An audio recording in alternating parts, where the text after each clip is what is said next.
Welcome back to another edition of Movies That Move. We missed you. I forgot that the Super Bowl was last weekend, and usually I try not to schedule one of our conversations during that week because is anyone really gonna? Yeah, so, and plus, since this was going on, it's like, definitely not, right? Yeah. Right. So, that's why you didn't see anything from me, from us, last week. But, we're back. If you watched our previous conversation, we did mention that the next go-round, we would be discussing the piano lesson. This is a Pulitzer Prize winning play by August Wilson. Now, we've done some August Wilson stuff before. The last one that we did was Ma Rainey's Black Bottom. And the next one that we're going to do next week, Fences. This whole series, what's the word we use? Universe? Mm-hmm. All right, so August Wilson's plays cover the 1900s. Okay, 1900 to 2000. Technically, there are, it's called the Pittsburgh cycle or the century cycle. And each story that he created, each of the 10 stories that he created, take place during a certain decade. I'm going to run through the titles and the decade that that they're set in. So the first one that he wrote is Gem of the Ocean, which is set in 1904. Next is Joe Turner's Come and Gone. That happens in 1911. Ma Rainey's, that one was set in 1927 and started in Pittsburgh, but part of it happened in Chicago. The piano lesson happened in 1936. Seven Guitars, which I don't have yet, 1948. Fences was set in 1957. Two Trains Running, that one set in 1969. Jitney, which I think was a really popular one, was set in 1977. King Hedley II, set in 1985, and the last play that he did in this cycle is called Radio Golf. So we already have, what, three? Mm-hmm. Yeah, three films from his century cycle, and the person that's responsible for making sure that these plays are turned into movies is Denzel Washington. He's made a commitment to put all of these plays on film. And all of his plays were award-winning plays. Like I told you, Piano Lesson and Ma Rainey's both won Pulitzer Prizes for theatrical, I forget the exact wording, but they got a Pulitzer Prize, okay? And most of the others have had some kind of major award applied to them. He writes historically, I guess you could say period pieces. They really are period pieces. And they focus on not just the Great Migration, but the moving that we did over time because of the shift of things in the South. So yeah, it does cover the Great Migration. I don't feel like it beats you over the head with it. It's a part of the history. It's a part of the story. But he also does a real good job of showing you relationships and family and things like that. And I think that's what really worked with the piano lesson.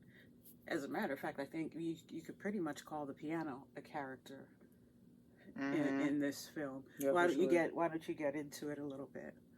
Yeah, so I mean, you have this family where the brother ends up coming from Mississippi to Pittsburgh. Right. He's played by John David Willis. And I'm sorry, Washington. What is it, Willis? yeah, and I mean, he did a great job with this role, I have to say. Mm-hmm. And basically he comes with his friend to sell watermelons. They come from Mississippi to Pittsburgh, where, coincidentally, his sister lives. So, and his uncle as well, which is played by Samuel Jackson. And well, the uncle's house is where, oh gosh, what is his name in the film? Boy Willie. That's who John David Washington plays. Mm-hmm. Doker is played by Samuel Jackson.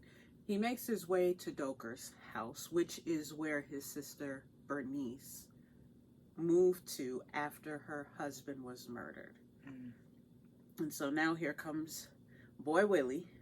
And his friend, Lyman, Yeah. played by Ray Fisher, he comes with him, and their plan is they're going to sell these watermelons in Pittsburgh.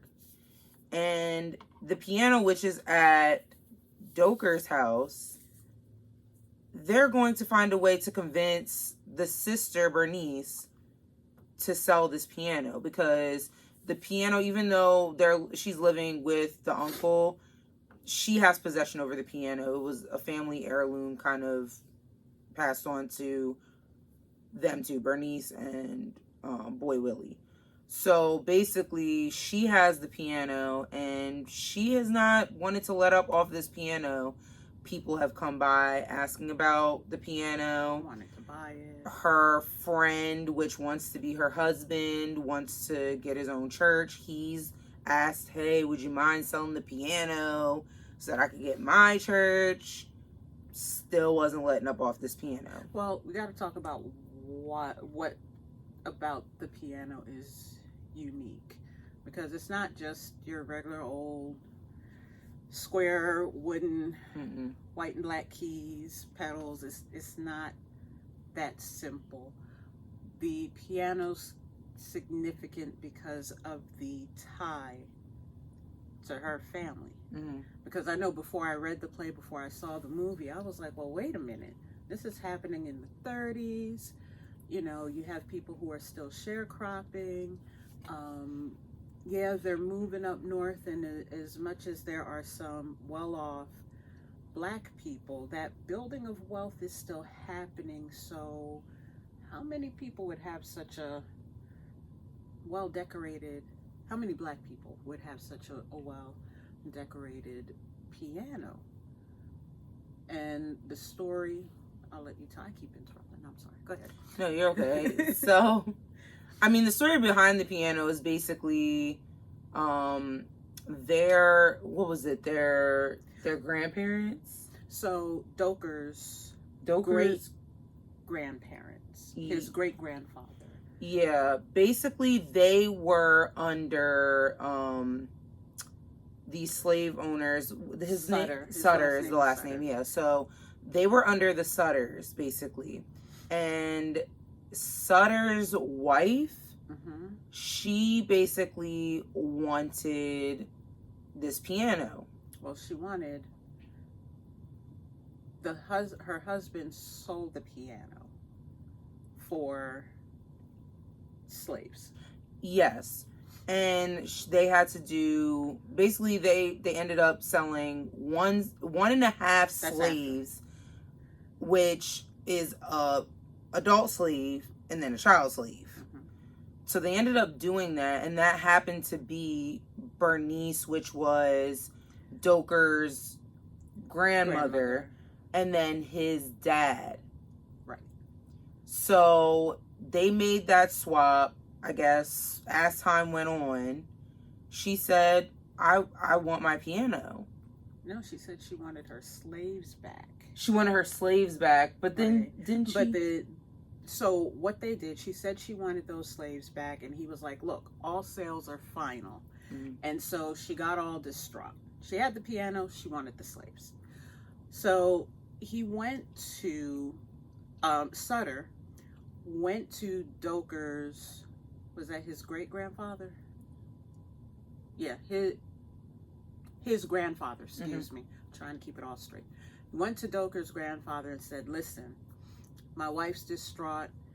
She wants these slaves back. I want you to put their faces, carve their faces onto the piano so she will be happy.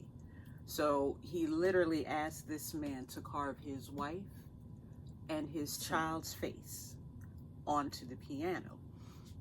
So he did, and then he carved some more of his family members on the piano, basically putting them all together, because remember, families were separated. Nobody got to negotiate and say, let me keep my husband, let me keep my wife. The family was separated. So he did the front with his wife and child, and then down the side he had, you know, his sisters, his brothers, his mom. On the legs, he went ham. He got the piano back to Sutter. He was not happy. Sutter was hotter than fish grease, but what was he gonna do? Nothing. You know? So, next. So, they get the piano back, basically, and she's happy with this piano. Like, she's elated.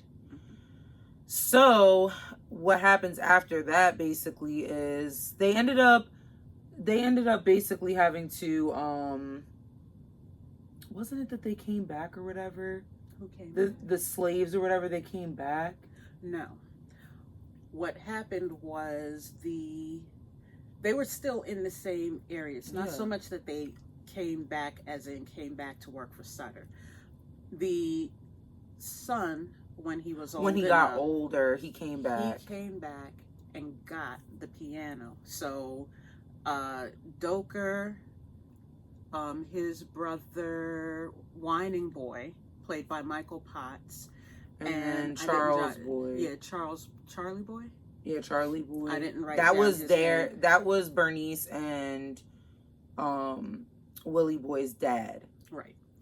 And so the three of them got together on the 4th of July while all the white folks were out watching the fireworks and everything. They snuck into Sutter's house and nicked the piano. Okay? Sutter and the gang came back to his house, noticed at some point the piano was missing, and they did what white folks did in that time. They hopped on the horses, torchlight, showed up where Charlie Boy? Yeah, where Charlie Boy lives. They had guns, they had torches, they were ready. They set his house on fire, but they were ready to kill him, basically. Yeah. He was able to get away and get onto the train that was nearby. Called the Yellow Dog.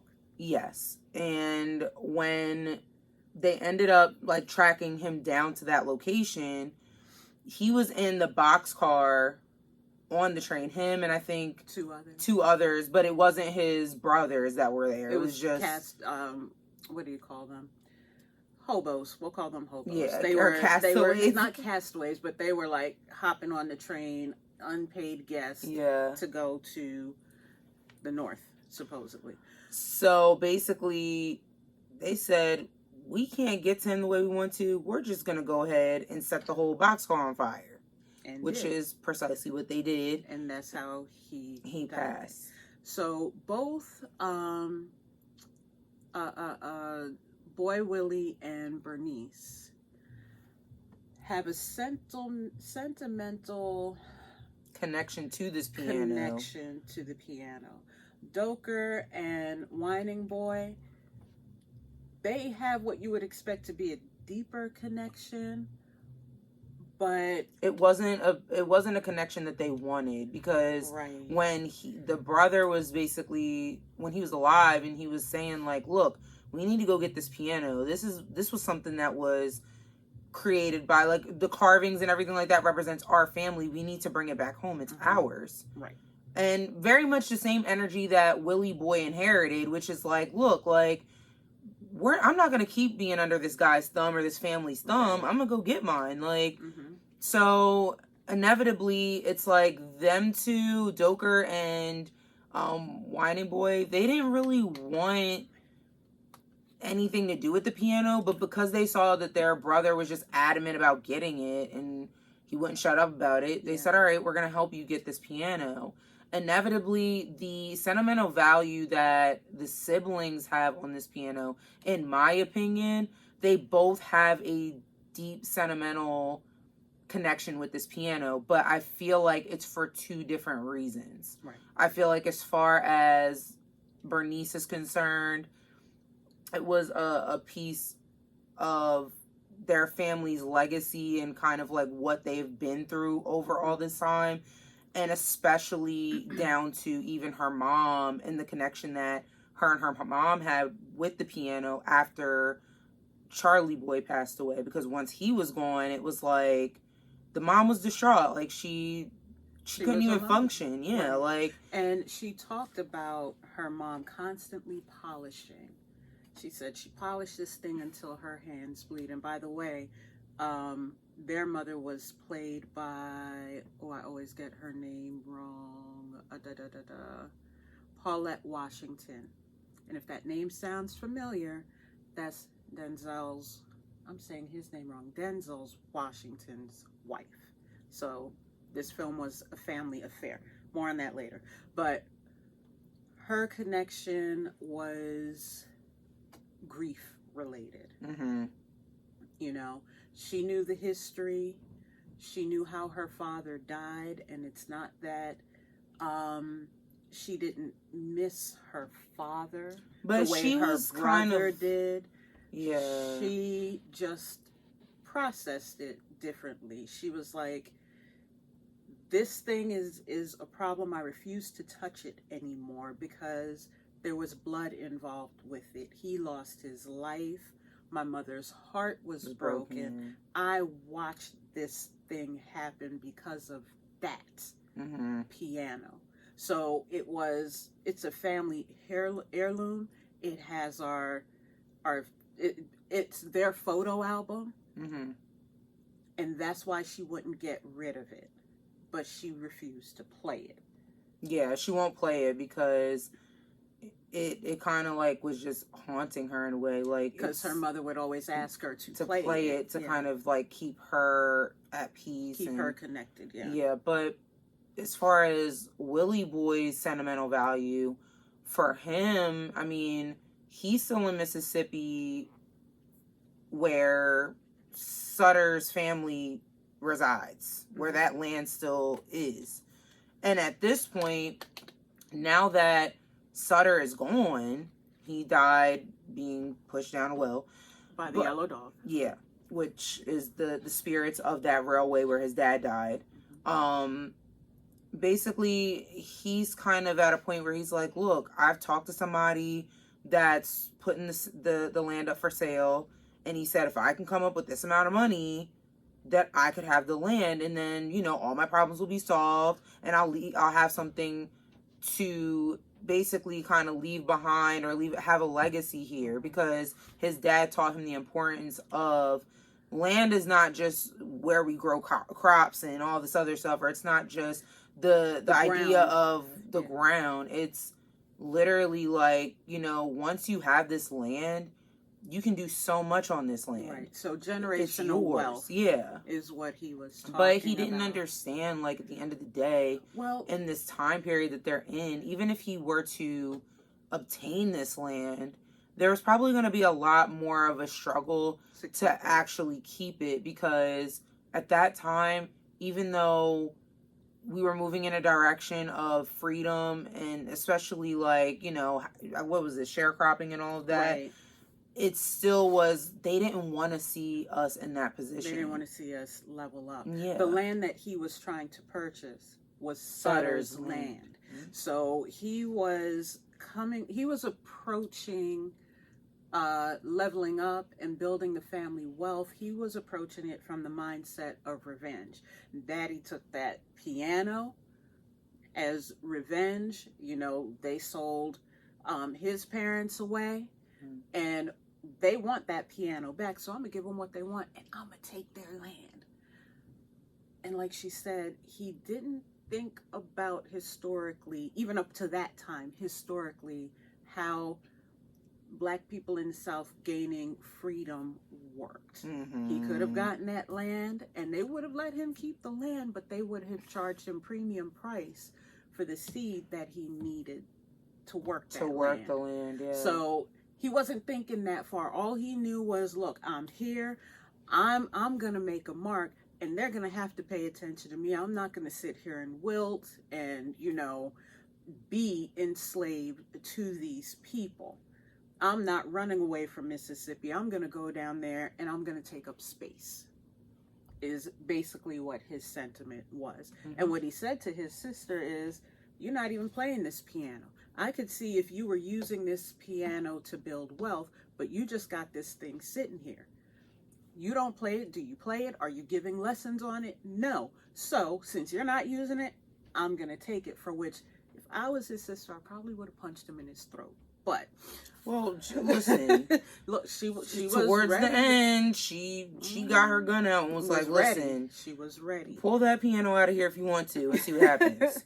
So this is where it gets into, and it didn't feel like okay, now we're just going to completely shift, jerk, and go paranormal. Mm-hmm. This was still there, and it starts with the piano. The spirit of the ancestors mm-hmm. are there, and she doesn't want to bring anything up with the ancestors. They're there, the photo album's there, and that's it. She'll walk past it every day and she's fine. But she didn't really understand that to keep them alive, to keep them in memory, because remember, the tradition of Black people from Africa, when we were brought here as the enslaved, it was an oral tradition. Mm-hmm. So we had to pass on, this one's related to that one, related to that one, went here, went there, was from there. She did not pass that information on to her daughter. All her daughter knew was this was a piano. That's your great-great-grandmother. That's your great-great-great-grandmother and your great-great-grandfather. And that's it. Mm-hmm. That's all she knew. So there's that angle of it. There's the Christianity that's brought into it, because Avery, this man that's trying to court her, is like, you know, I'm a pastor, and, you know, we could get married and the piano would look great in the church. Everybody wants this piano. Right in the church. And, you know, he's trying to encourage her to step out of her grief. She's still grieving her husband. It's been 3 years. She blames her brother for that. I'll let you watch the movie to figure out what that's all about. But there's so much layer of grief and what it's done to her spirit and what she has to let go of. And there's the tie between ancestries and how we regard those spirits and how we call on those spirits. And then there's Christianity, the thing that we use for healing and grounding and all of that stuff. Mm-hmm. And that comes to a head. Those two spiritual things come to a head.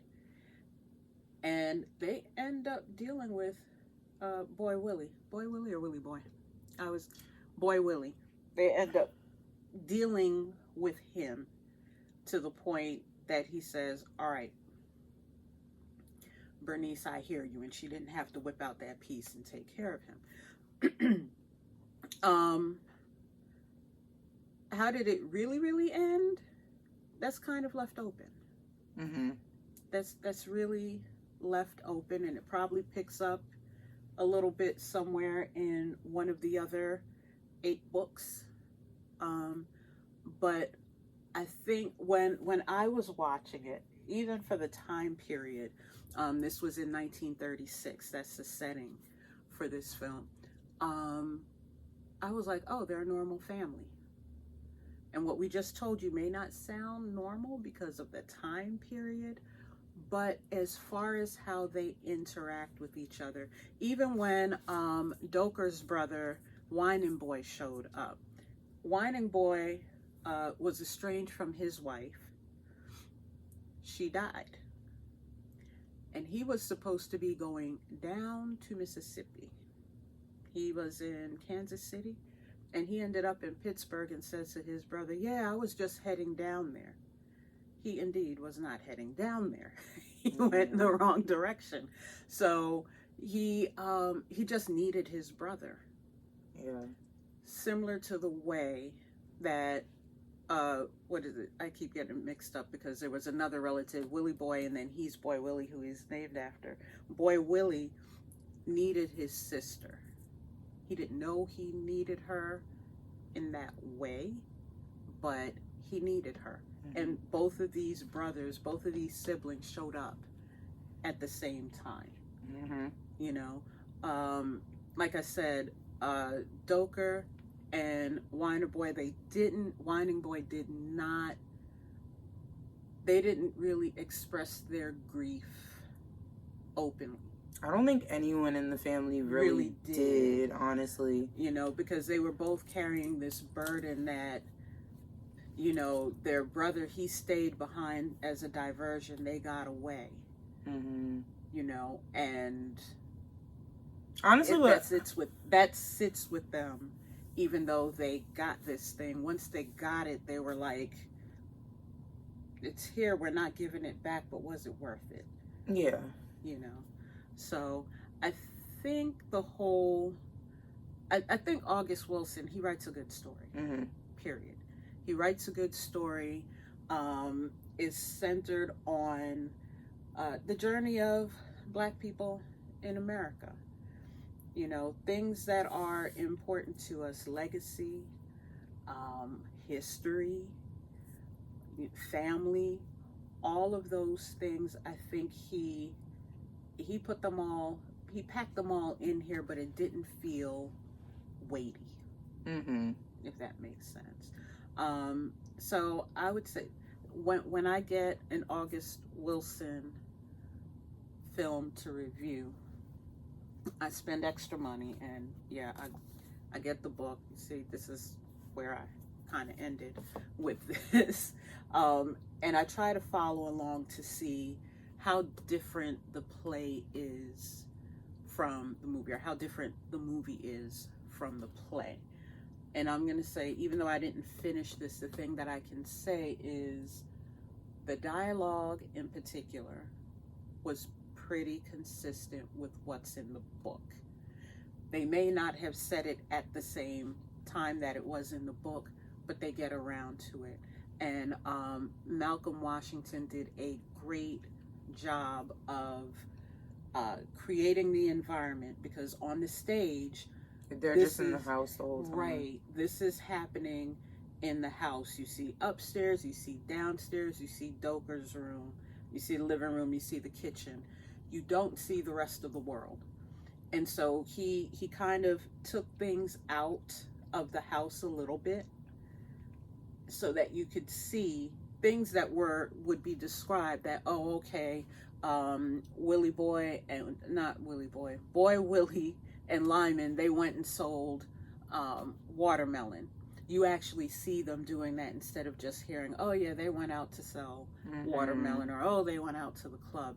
He built more story about it, you know. And there was like, you know, moments when they're talking about certain things, like past stories and stuff like that, where they show like clips of what was going on during that time, which is important, because it's like, if you're just, I mean, from a play standpoint, I mean, you have to kind of do it that way, where you're just in that one space and you're very descriptive. But in a film, I feel like it makes a difference when you take it outside of that one space, because it gives you more imagery of like how everything went down. Right. And he really stayed true to what was here. There wasn't a whole lot of moving around and completely changing to fit in a 1 hour window. I think he really did a great job of getting the whole story in there, explaining the legacy of the piano, why it was important, giving it great visual, like you said. I think he did a really great job. But I'm just, when I looked at the cast, I was like, oh, they got the whole family in this. All the Washingtons are up in this. And like she said, you can't miss. Like John David Washington, it's like you can sit back and go, oh, I know this will be fine. it's fine. It's great because he's really good. He's really, really good in this play. He's really good. Yeah. So I even like Danielle too. Like I think she's really, really good. Yeah, Danielle Deadwyler. I didn't talk enough about her, but the two of them as siblings, they played so well against each other. Samuel Jackson is Doker. I was just kind of sitting there cracking up at his demeanor because he was like, yeah, these two, they're gonna fight it out. I'm not gonna get in the middle of it. I ain't telling her how to raise her child. I'm not gonna sit here and I'm gonna tell you, me and my brother will tell you, Berniece ain't selling that piano, so you might as well leave her alone about it. But that's as much as he was saying. He wasn't getting in the middle of it. He wasn't putting his foot down because that's Bernice's piano. And, you know, even though he has his opinion on it, it was like, he was just like, it's not up to me to... Yeah, he said, I wanted to be wiped clean from this piano years ago. Like, I didn't want to have nothing to do with this thing, so... Yeah, but he chose peace. Yeah. Basically. But it was funny just to see how he played that role. Lyman, played by Ray Fisher.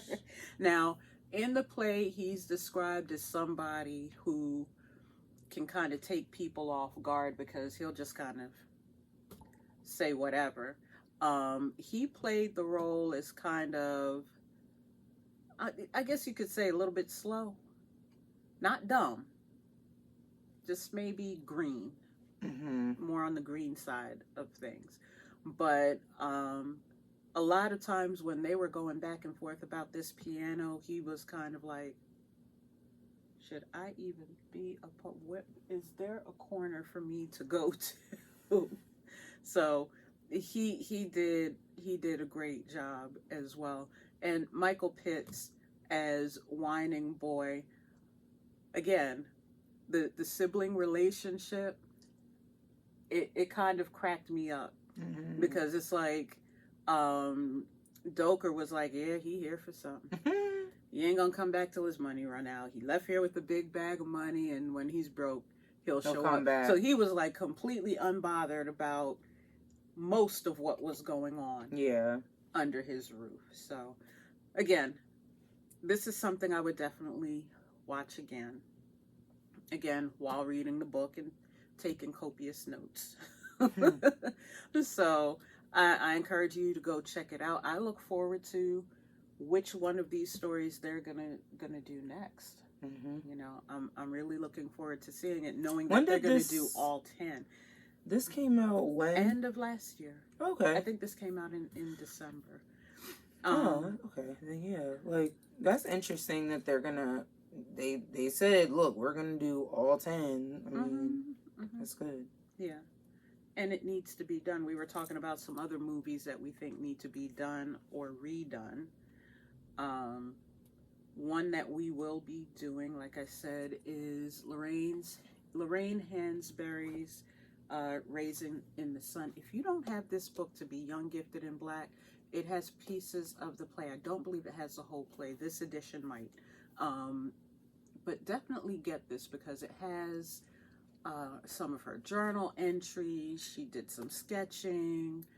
There is a monologue that I love that's at the very beginning of the book. But yeah, definitely read up on her. We'll be doing her not next week, but the week after. What is that? March? First weekend in March? I think so. Yeah. So first or second weekend, we'll figure it out and let you know. It might be still February, but it might be the end of February. I'm not 100% sure though. So yeah, we'll be doing these two, and after that, we'll be doing Fences, which stars Denzel Washington and Viola Davis. So we'll be doing this one next. So if you can get your hands on it, check out the plays. I like comparing what's different, what they kept the same, what they kept different, or what was different or what they kept the same. I like looking those things up because it adds or may take away from the storytelling, and I like to take a look at that type of stuff. So anyway, that is all we have for today. Share this with a friend. It's Black History Month. Share these things with a friend. We are on Facebook as Movies That Move We. Go ahead, like, share, engage. Have questions, ask questions, what have you. We love to hear from you. We're on YouTube also as Movies That Move We. And we also post and announce on the Spill app and on Fanbase. So keep an eye for us there as well. So that's all we have for today. Until next time. Bye. Bye.